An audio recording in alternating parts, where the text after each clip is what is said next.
Hey everyone, this is Ryan Chen here with Loancator. In this video, I'm going to go over how Japan's debt crisis is about to ruin small businesses. We have just seen the biggest one-day move on the Nikkei 225 since 1987. A combination of deflation, rising debt has suppressed growth in Japan. Japan's economy is in crisis, and it may cause thousands, if not hundreds of thousands of US small businesses to, go out of business. The scary part is, it's not something that you can see immediately. For most people, it will slowly creep on them through higher payments, increased inventory costs, and ultimately reduced sales. To understand this, we need to first break down how we actually got here. Japan is the most in-debt country in the world, the modern world, sitting north of 230% of its whole economy. Think of it like a business that owns more than double everything it makes in a year. So you brought in 100,000, you'd be carrying 230,000 in debt. For comparison, the US sits around 120%, and economists starts getting nervous the second a country crosses 90%. So Japan isn't just in trouble here, they're in a category all by themselves. Now you figure a country buried that deep would have blown up years ago. So how did they go 30 straight years without the whole thing falling apart? Well, it comes down to one thing. Their interest rates were sitting at basically zero. And I tell this to my clients all the time. When you own a mountain of money, but the interest on top of it is almost nothing, you can carry that mountain forever. The size of the debt honestly doesn't matter. The interest rate does. So for 30 years, that setup held up just fine. Japan carried this mountain with basically no interest and nobody blinked. But then inflation finally showed up. And that's where it all comes apart. Because now Japan is boxed into two options.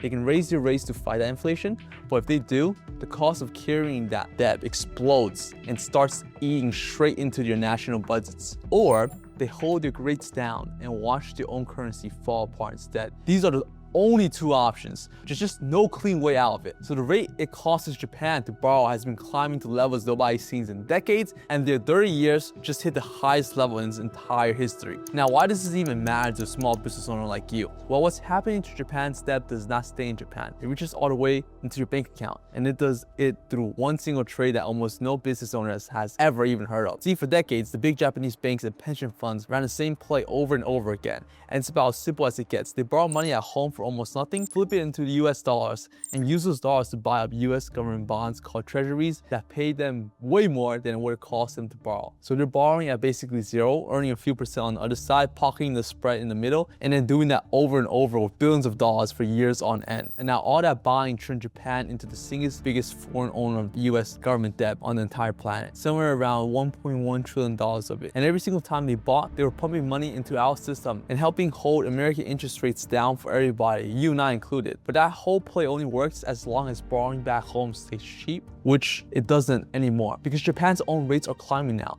So these same institutions are starting to run the entire thing in reverse, really. They started selling off the US treasuries and taking that money back home, and the mechanism underneath it is that simple. When a giant buyer suddenly turns into a giant seller, the price of these bonds drop, and the cheaper bonds hands whoever buys it a bigger return, which is exactly what yield is. So these bonds price falls, the yields climb, and Japan's selling ends up pushing US interest rates higher. And if you're sitting there thinking this is just some theory that might play out someday, it's already happened. Back in August of 2024, a small version of this exact trade unwounded. And in one single trading day, around $670 billion in market value got wiped off the board across the world. And Japan's own stock market had its worst day since 1987. Now that was just a preview, and it still shook the whole system for weeks. Now at this point, you basically got the full chain. Japan sells off treasuries, and that pushes US interest rates up. But the part that most people forget that lands right on you is that those treasury rates are the floor that everything you borrow gets priced on top of. Now, most business owners think the rates they get is just whatever the bank decides to charge them that day. Like it's something personal between them and that one lender. But that's not how it works. The rate you get is barely about you at all. And once you understand where it comes from, you'll never look at the loan the same way again. And the simplest way I can explain it is through how you price everything on your own business. You buy at some wholesale cost, and then everything you charge your customer gets billed on top of that. That's just how pricing works in any business. Well, the treasury yield is the wholesale price for the entire country, and that is what the whole system pays to borrow. And every loan you ever will take out It's just a retail price stacked on top of that one number. So your 30-year DSCR loan, your 30-year commercial real estate loan, the long-term notes that hold your whole structure together, all of it gets priced right off that one treasury number. And when that wholesale price goes up, every retail price sitting on top of it goes up. So your long-term notes gets more expensive, your lines of credit gets more expensive, and that short-term MCA money that was already brutal gets even worse. And the reason this matters to you specifically as small business owners is because when Japan sells and those yields climb, that's not just some number moving across the screen in New York. In the real world, that's the price of your next truck, next building, the capital you need to go through a slow season and still make payroll. So let's take an example, you buying the building you operate out of and a $500,000 loan.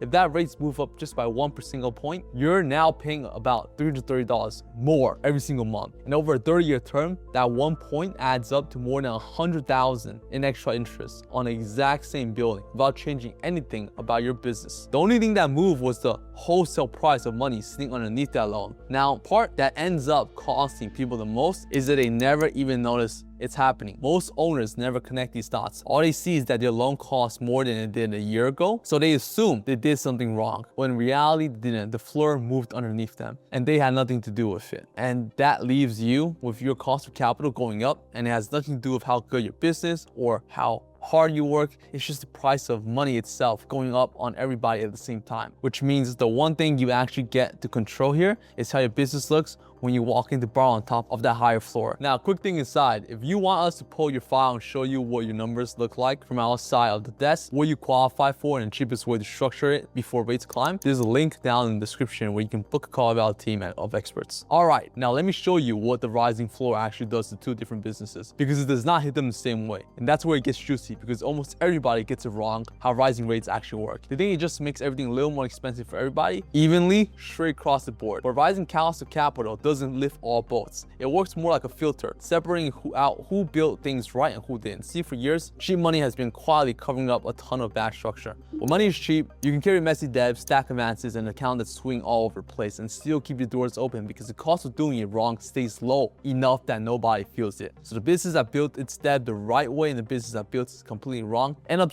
looking pretty much identical from the outside. Now, here's what happens when the price of money goes up. Because all that bad structure that was hiding under the cheap money, it suddenly stops being hidden. When rates climb, lender gets a lot more careful. And the careful lender pretty much goes straight to the same handful of numbers every time. The ones that tell him whether your business can even handle this debt. Things like, do you bring in enough to cover your payments? How max is your credit already? And what has your bank statement looked like over the last few months? For instance, let's take two businesses sitting right next to each other with the same revenue in the same industry. The first one has clean structure underneath it, long-term notes, healthy cash flow, a file that holds up. When rate climbs, the owner still gets a yes. It cost him a little more than it did last year, sure, but the door stays open. Now, the second business is running on stack advances with an account that scrapes the bottom twice a month. Back when money was cheap, everybody funded that guy. But now that money is expensive. That somebody is gone, and the only option he got left are burying him deeper, which just makes his file worse and shuts the next door on him before he even gets to it. And I watched the same exact thing play out across the desk from me. The guy came to me completely buried. As a result, his payment drops to around $3,000 a month. His ratio climbed back into a healthy range, and the next time he came back needing capital, he qualified as single-digit rates instead of the brutal rate that had been strangling him. And the interesting part with him is that his revenue never changed. We just rebuilt the way the debt was put together, and that was the entire difference between getting filtered out and getting through. So in the world of cheap money, good structure was a nice little bonus. But in the world that's coming, it's the difference between getting capital and getting shut out completely. That's the whole game here. So now, you see how this filter works. The real question is, where is this whole thing actually heading? And more importantly, when it does, which side of it are you going to be standing on? There are three ways this whole thing can play out. The slow grind is just the first and most likely. Japan raises their rates carefully, the market adjusts little by little, and the US rates just trips up over years instead of all at once. This is the soft landing, and honestly is the most likely one because Japan has been managing the exact mess for 30 years now, and they are not amateurs. Now, slow does not mean painless. It just means your cost of capital keeps creeping up year after year until one day you go to borrow and the number is simply higher than it used to be. Here's the fast version. Japan yields spike faster than anyone expected. These institutions dump their treasuries in a hurry, and then selling just triggers more selling until rate jumps. And we already got a little preview of that bad back in 2024. This is the version where your cost of capital moves in a matter of weeks, not years. And then there's the worst case, a full-blown crisis where the debt becomes unmanageable. Now, this is the least likely of the three by a wide margin, but it's on the table, so I'm not going to sit here and pretend it isn't. Now, the good news about all of this is that it doesn't actually matter which one of these shows up. In all three, the owner who already structured his debt and made himself bankable will come out ahead. So you don't need to predict any of this. Because if you think about everything we just walked through, you don't control Japan, you don't control the Feds, you don't control which of these three scenarios actually shows up or how fast the floor rises. All of that's out of your hand, and it always has been. But the structure of your debt, how your file reads when a lender pulls it, whether you're carrying stacked advances or a clean long-term note, and whether your cash flow holds up under a second look is something you decide, not the market. But here's the thing, knowing you're the one in control only helps you if you actually know how to build that structure. Check out this video right here next, where I break down the exact capital stack I put together for business owners piece by piece, so you can make your own file bankable and keep it that way no matter which way rates end up going.